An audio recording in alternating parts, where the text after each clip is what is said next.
This is a good 1-2 battle going on.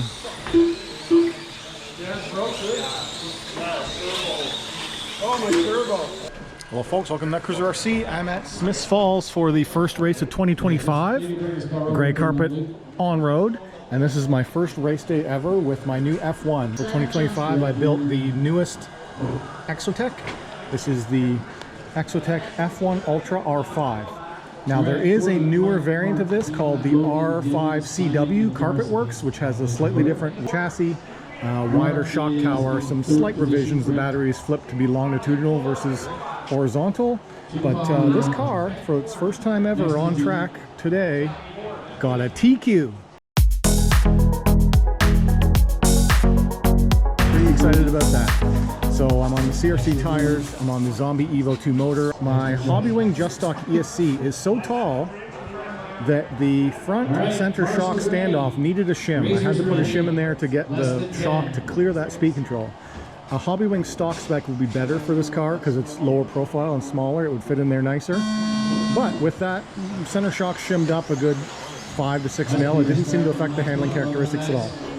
I built this to a fairly box stock configuration. I put in the lightweight oils into the kit, 400 weight oils in all 3 shocks. It doesn't have the side pod tubes, it has micro shocks and a traditional style shock tower. That plastic Mohawk thing is just a wing mount, that's all that does. And there's no upper bracing on this car at all, so I was also a little afraid by how flexible this chassis is. I can't really demonstrate that with one hand, but this chassis has significantly more flex than my old one. But I'm happy to say it did not push. It had plenty of steering, plenty of traction. It was good. If I push it real hard into a corner, it will snap oversteer. The Roche would not do that. It would flip over. This one will spin out. But if I'm real careful, I can keep my speed up and go well. Lighter car than my Roche, more flexible car than my Roche. But I was trying to figure what's the faster battery. In Q1, Q2, I ran my Genzace 4200 Shorty 2.0. This is a very tight fit in here. I'm running this in a low profile battery configuration, but this casing is really tight to get out. It's difficult to get out. That's why it's ripped up the decals, trying to get it in and out. In Q3, I ended up running this battery, which is a little bit lower, a little bit shorter, and it fits in there nicer, although it has a little bit of side-to-side shimmy. I got a faster lap time with the 4000, the older battery, because it's a little bit smaller. And it fits in there quite nicely. So I can just slip that in, flip that closed. And it has this kind of side-to-side motion, but it didn't seem to affect the handling characteristics in a bad way. And it was a faster lap time. So I'm going to run my main on that lightweight battery. Here we go, F1 A main. The one difficulty thing is that we've had so many entries today, they're trying to run the mains fast. And they're trying to save time in the mains, which is not great. So they combine the A and the B together. So it's going to be 8 F1s on track at the same time. Just like right now, they're running the USGT A and B main together. There's 8 cars on track right now. They're getting around okay, but it is a lot of pressure for the slower classes, you know, nervous because the A main guys are going to be passing them all the time, and the fast guys are kind of nervous about that because there's more cars on track and more likelihood of the crashes occurring. We'll see how it goes in F1 A main. Well, I did have to paint a new body for this. It did not go to plan. This was going to be Corsa gray, like the front nose, Corsa gray into a yellow stripe. Unfortunately, I made a little bit of a rookie mistake, and I didn't do a backer. And so the yellow affected the Corsa gray, and it turned into that greeny teal kind of hospital green color, old 80s, 1980s refrigerator color. So it didn't turn out very well, but we're going to run it in this main. This will probably be the only week you ever see this body run because I do not like it. But I ended up getting a new replacement painted up for me in an actual F1 livery, so you'll get to see that in the coming weeks and months of racing F1. So this will probably be a one and done for this body, or it will become my practice body. But yeah, this is what you'll see on track. One thing I forgot to mention about my F1 is when I came out for first run Q1, I made it 1 lap before a mishap happened. I stripped the spur gear on the very first run, first lap. And I did 5 practice laps before racing started today on this spur. And this is the spur that comes in the kit. It's an 86 tooth, 64 pitch. And as far as I can tell, my motor moved, and that's why I stripped it out. Because I was trying to play it safe and conserve the motor mount. So I had put these washers behind my motor mount screws. You also do not get motor mount screws in the kit. So it's up to you to choose what motor mount screws you want to put in. I decided to put these washers in to make it a little bit less abrasive on the motor mount, but they moved, so it slipped. The aluminum on the aluminum is not a good idea. It burnt through my spur within the first lap, so learned my mistake there. I ended up putting a spur in. I went through a couple of spurs to try and find one that works. The diff balls on that car are particularly large, and so I tried this zombie spur here. These zombie spurs, if you run the Exotek car, they do not work. Even though these diff ball holes look like they would fit, they do not fit. They're too small. An Axon spur worked. So I put on an Axon 82 tooth, which actually improved my gearing too. So I'm running an 82 spur 28 pinion for an FDR of 2.9 on this track. Feels pretty good. Heading out in the mains next. All right, here we go. F1 main starting in TQ with the new car with the ugly body. It'll be one of the only weeks you get to see the zombie Gen Ace body before I go to a real F1 livery. All right, well, we're gonna come in here and warm up too. All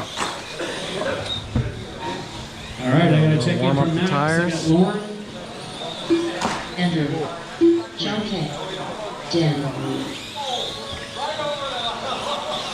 Ron Boulder. Oh, the car's steering now.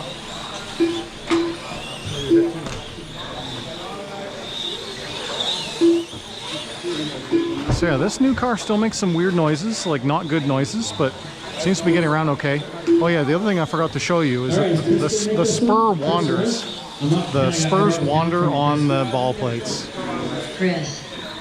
Yeah, because now I'm going to plow into All right, you guys happy with that? Put me in the dirt. I'm not giving you a choice either way. I'm happy with that. All right. It is what it is. Marshall's ready. Start by marshals. Hands up, please. Good luck. Good, good, good, good, good. Cover. All right. Racers ready. Marshall's ready. Less than 10. Gentlemen, start. Let's go, boys.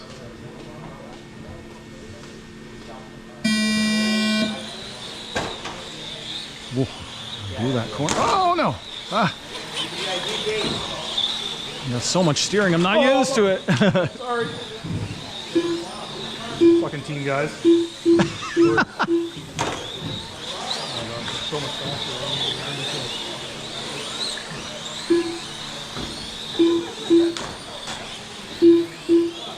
All right. I'm gonna reel in that X-ray. So the all blue car in front of me is a 2024 X-ray. I'm gonna try and catch him.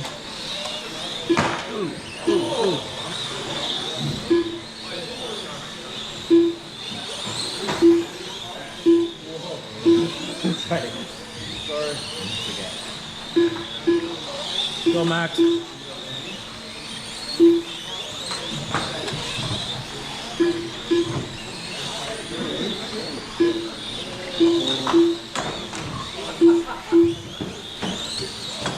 After 1 minute 5 seconds, the top drivers are Maxime in first place with a 31 lap 506.2 pace, followed by John K in second place with a 30 lap 504.5 pace, followed by Andrew in third place with a 29 lap 505 flat pace, followed by Lauren in fourth place with a 27 lap 504.8 Some traffic pace, to deal with. followed by Chris in fifth place with a 27 lap 507.8 pace, followed by Dan in sixth place with a 25 lap 501.2 pace, followed by Ron Boulder in 7th place with a 25 lap 512.3 pace.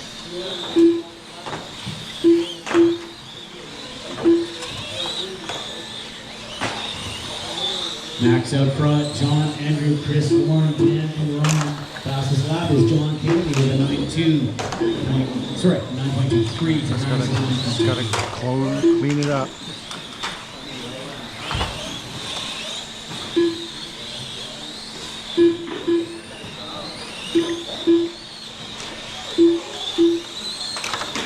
After 2 minutes 10 seconds, the top drivers are Maxime in first place with a 31 lap 5.0.9 pace, followed by John K in second place with a 31 lap 502.9 pace, followed by Andrew in third place with a 30 lap 505.6 pace, followed by Lauren in fourth place with a 27 lap 504.7 pace, followed by Chris in fifth place with a 27 lap 506 flat pace, followed by Dan in sixth place with a 27 lap 506.7 pace, followed by Ron Boulder in 7th place with a 24 lap 508 flat pace. Oh!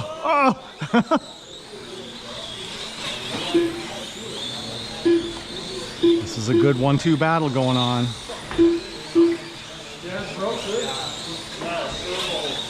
Oh, my turbo. 2 minutes left. On deck, leading stock, Savannah, John, Logan, Noah, Brad, Sam, Dylan, and Dylan. Whoa, that was close.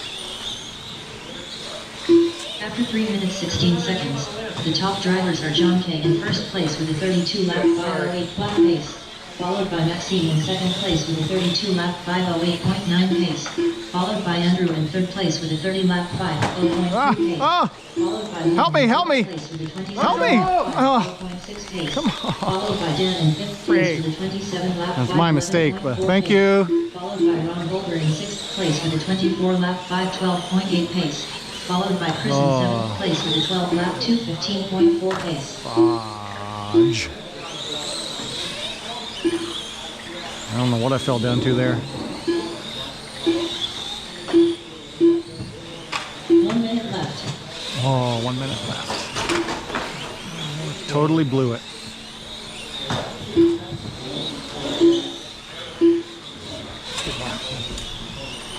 Sliced through that fucking traffic. 45 seconds left. Watch the street. After Watch the 4 entry of the minutes, 21 street. seconds, the top drivers are Pick it up. Maxime in first place with a 32-lap 507.4 pace, followed by John K in second place. Oh, I did make it back up in a second. 505.7 pace, followed by Andrew in third place with a 31-lap 508.2 pace, followed by Lauren in fourth place with a 28-lap 510.3 pace, Leaders coming followed through. by Dan in fifth place with a 21-lap 357.2 pace, followed by Ron Boulder in sixth place with a 23-lap 501.9 pace, followed by Chris in seventh place I with a just got 4-lap 215.4 pace.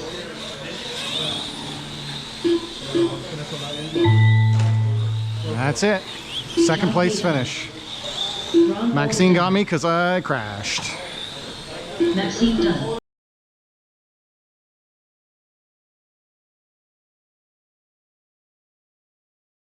Good run, Maxime. Good run. Congrats.